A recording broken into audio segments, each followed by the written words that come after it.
आज हम पढ़ेंगे medical ethics, code of conducts and international code of conduct. Ethics is concerned with moral principles, values, and standards of conduct. What is good and what is right and wrong with moral duty and obligations. इसका मतलब ये है कि नैतिकता का संबंध नैतिक सिद्धांतों जैसे मोरल प्रिंसिपल्स, वैल्यूज़ और कंडक्ट के स्टैंडर्ड्स से है। क्या अच्छा है और क्या बुरा है, क्या सही है और क्या गलत है, अपनी नैतिक कर्तव्य और दायित्व के साथ इसको करना चाहिए। ये क्या कहलाता है? एथिक्स कहलाता है। कि जो दूसरी डेफिनेशन है उसमें बताया कि ethics is a set of moral principles, A theory और सिस्टम ऑफ मॉरल वैल्यूज। जिसका अर्थ है कि जो एथिक्स है यानी जो नैतिकता है वो नैतिक सिद्धांतों का एक समूह है। ठीक है, नैतिक मूल्यों का एक सिद्धांत या प्रणाली भी हम इसे कह सकते हैं। दूसरे शब्दों में समझे तो नैतिकता क्या है कि नैतिकता वे सिद्धांत हैं जो किसी व्यक्ति या समाज का मार्गदर्शन करते हैं, जो यह तय करने के लिए बनाया गया है कि किस स्थिति में अच्छा या बुरा, सही या गलत क्या है। ये व्यक्ति के व्यवहार या आचरण को भी नियंत्रित करता है और नैतिक नियमों और दिशा निर्देशों को लागू करके एक व्यक्ति को एक अच्छा जीवन जीने में मदद करता है। ये सब क्या कहलाएंगे? एथिक्स में ये सब आते हैं। इसके बाद हम जानेंगे कि मेडिकल एथिक्स क्या होता है। Medical ethics is the branch of ethics that deals with moral issues in medical practice. यह नैतिकता की वह शाखा है जो चिकित्सा पद्धति में यानी मेडिकल प्रैक्टिस में नैतिक मुद्दों से संबंधित है। इसे हम क्या बोलेंगे? Medical ethics. Importance of medical ethics, इसमें क्या बताया कि फर्स्ट पॉइंट में it prepares medical professionals to recognise difficult situation and to deal with them in rational and principle manner. जिसका मतलब ये है कि यह चिकित्सा पेशेवरों यानी मेडिकल प्रोफेशनल्स को क्या करता है कि डिफ़िकल्ट सिचुएशंस को पहचानने और इन रेशनल मतलब तर्क संगत और सैद्धांतिक तरीके से उनसे निपटने के लिए ये चिकित्सक को तैयार करता है। इसका दूसरा जो पॉइंट है इसमें बताया कि it forms basis for physician patient relationships by following ethical principle such as respect for persons informed consent and confidentiality. इसमें बताया कि ये व्यक्तियों के लिए सम्मान, उसकी जो इन्फॉर्म्ड कंसेंट है, कॉन्फिडेंशियलिटी यानी गोपनीयता है, जैसे नैतिक सिद्धांतों का पालन करके फिजिशियन पेशेंट रिलेशनशिप के लिए ये आधार बनाता है। इसके बाद थर्ड पॉइंट में बताया है it is important for medical research. ये मेडिकल रिसर्च के लिए भी महत्वपूर्ण होता है। It is also important in physician interaction with the society and their colleague. और इसके अलावा जो मेडिकल एथिक्स है वो अपने जो सोसाइटी के समाज के लोग हैं उनसे, अपने कलीग से उसे कैसे बातचीत करनी है, उनके साथ उसे कैसे संबंध बनाने हैं, व्यवहार करना, ये सब जो है इसके इम्पोर्टेंस में आते हैं। इसके बाद हम पढ़ेंगे principles of medical ethics. Autonomy, beneficence, confidentiality, non maleficence, do no harm, justice और इक्विटी। इसका निमोनिक है ABCDE। ए से ऑटोनॉमी, बी से बेनिफिशियंस, सी से कॉन्फिडेंशियलिटी, डी से डू नो हार्म और जस्टिस, ई से है जस्टिस या इक्विटी। इसके बाद में हम देखेंगे कि ऑटोनॉमी क्या होता है।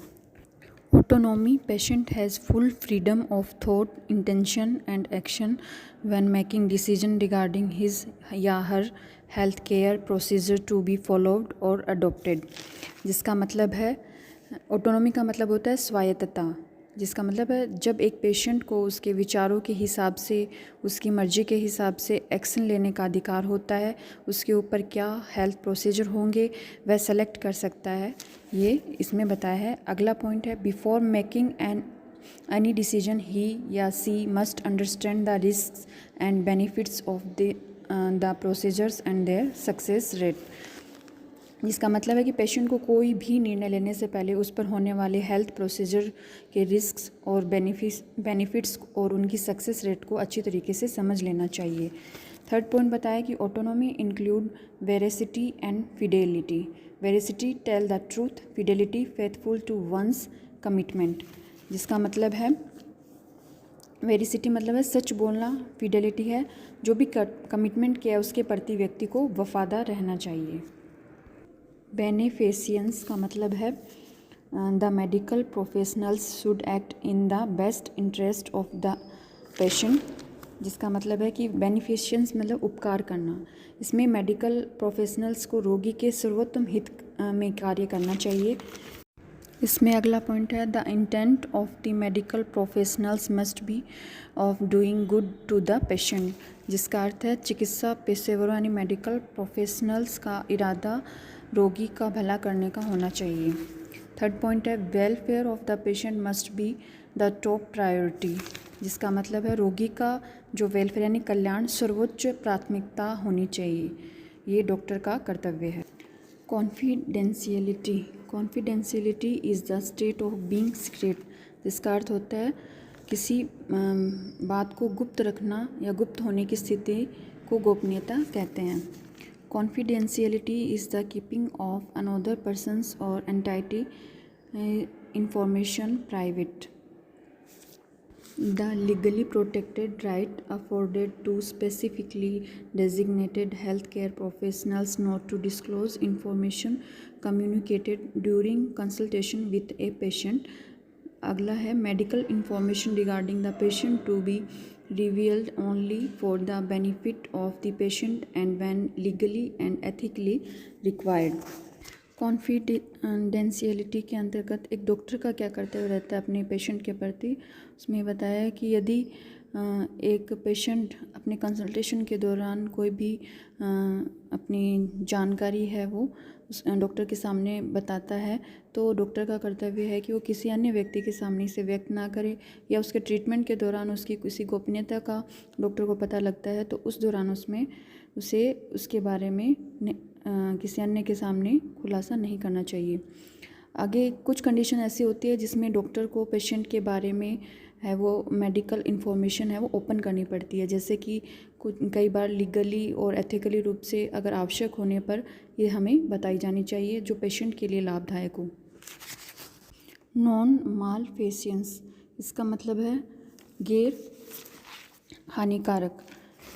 Do not harm the patient to make sure that the procedure या treatment does not harm the patients or others in the society, जिसका मतलब है कि इसमें जो डॉक्टर है वो रोगी को नुकसान न पहुंचाए ऐसा उसका कर्तव्य होना चाहिए।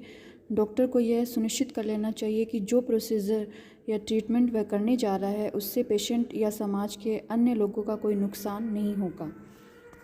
इसके बाद है जस्टिस और इक्विटी।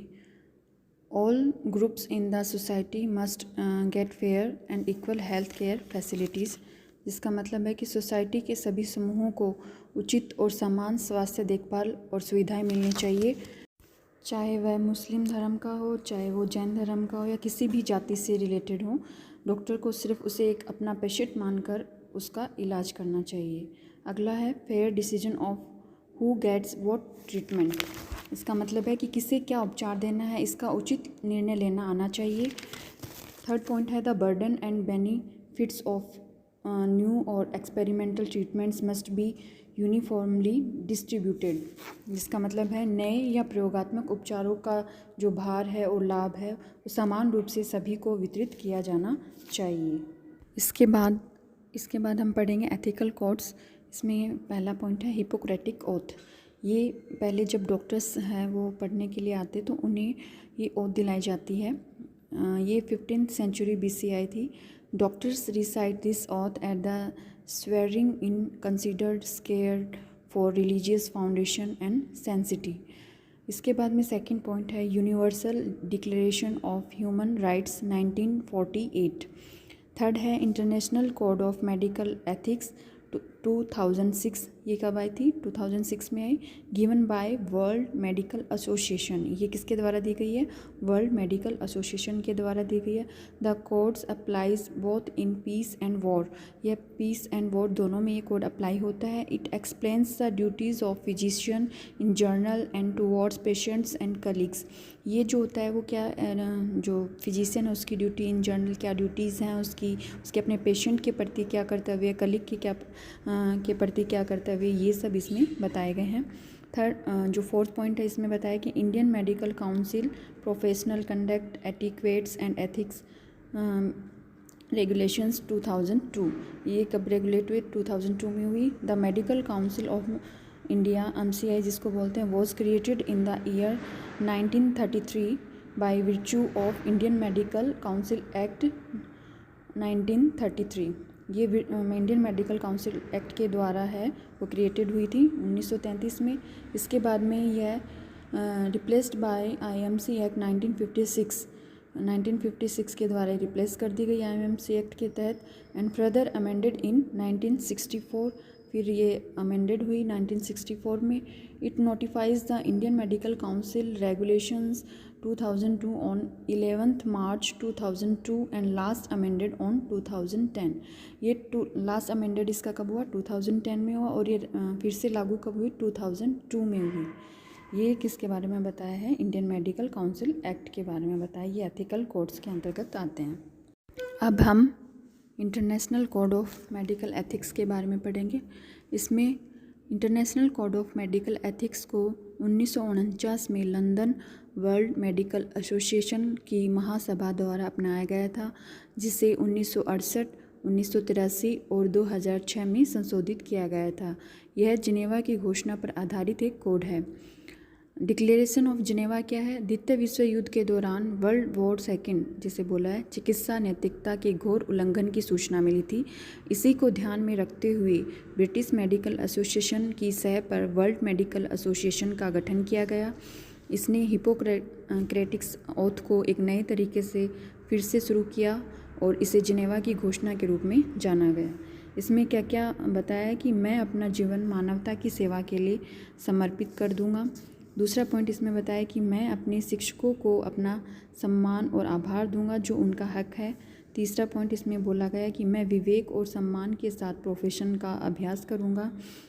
फोर्थ पॉइंट है इसमें रोगी का स्वास्थ्य मेरा पहला विचार होगा। फिफ्थ पॉइंट में बोला है कि रोगी के मरने के बाद भी मैं उन रहस्यों का आदर करूंगा जो मुझ में गुप्त हैं। जैसे कि मैंने पहले भी बताया कि उसमें जो गोपनीयता है पेशेंट की वो एक डॉक्टर को रखनी होती है, चाहे वो मर गया हो उसके बाद में भी उसकी गोपनीयता को रखने का अपना कर्तव्य होता है। फिर है अगला पॉइंट इसमें, मैं हर तरह से चिकित्सा पेशे के सम्मान और महान परंपरा को बनाए रखूँगा।